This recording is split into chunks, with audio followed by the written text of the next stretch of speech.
Did I reverse my camera? Yes, you Yes. did. Wow. Good. So, what I'm going to talk about is, as you all have heard me say many times, I am not a, um, I'm having a senior moment. What does Harry do so Air, beautifully? airbrush guy. Thank you. God, that was a big word. After we finish, I'll go get an MRI of my brain. Um, but I'm not an airbrusher, but I've done a lot of dry brushing and you've heard me talk about it. But I decided to see with this engine that I got from the custom run that good old Mr. Muffins did of the Milwaukee Road, just doing chalk. I did nothing else but chalk and dry dull coat. So I used a light kind of gray, a good old rust, a black, and kind of a reddish ruby kind of color. And so I did as Harry recommended. I put down the chalk. I used a fine brush. And then the majority of what gave the boiler such a nice texture and color really was the dull coat. And but I did a lot of just following the rivets, and then also on the tender, did it very light along the rivets, and then on the roof, I used that reddish color, but I did it light so that the black would bleed through, and actually for just and then the white to look like the steam water had run off. And for just chalk, without any dry brushing, I was pretty happy with it. But obviously, as Harry has talked about, you got to use dull coat. But these chalks are different, these weathering chalks. They adhere really well. And then the problem with the dull coat is it will often flatten the appearance of the chalk and you'll lose some of the detail.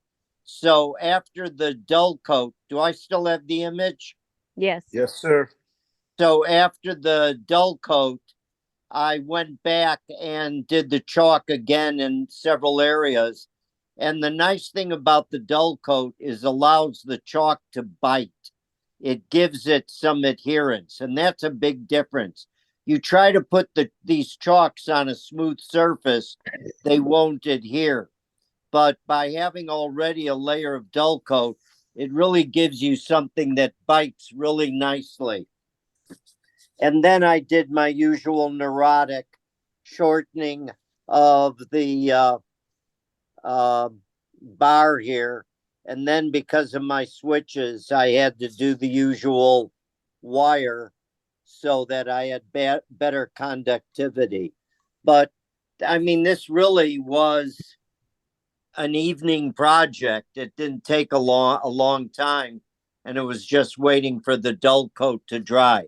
The one thing I've learned with the dull coat, especially on these shiny materials, metal like this, you got to be careful not to use too much because if you do, it'll start glazing and have a fog on it. So you've got to do it a relatively light color. So that's it on the engine with just good old chalk. It's really beautiful. Looks good, Jack. Very It nice, was a sir. Do fun you, project. Jack, Yeah. when you do that, do you mask off your windows? Yes. I'm sorry. I masked off the windows and then I just put a really big piece of masking tape running along the bottom so that obviously I don't get the mechanism all gooed up. Right. Yeah. And then just mask off the windows. But it actually goes very, very quickly. And the other thing is don't put the chalk on too heavy because if you look at trying to create that rust look on the tender, you want it to be fairly kind of a faint streaking on the rivets. Jack, are you using Brennan's? Yeah. Yep. And there's two brands that I've used. I've used Brennan's, but I've also used Bragdon. Okay. And I find they're pretty much equivalent. This is Bragdon, but I also have plenty of the Brennan's chalk. I mean, I've got lots and lots of chalks because I've used them over the years on the buildings too. That's pretty much after I do a little painting on the buildings. That's how I do a lot of weathering on the buildings, is with the chalk. But again, it's interesting on the plastic buildings, you got to use dull coat so it bites.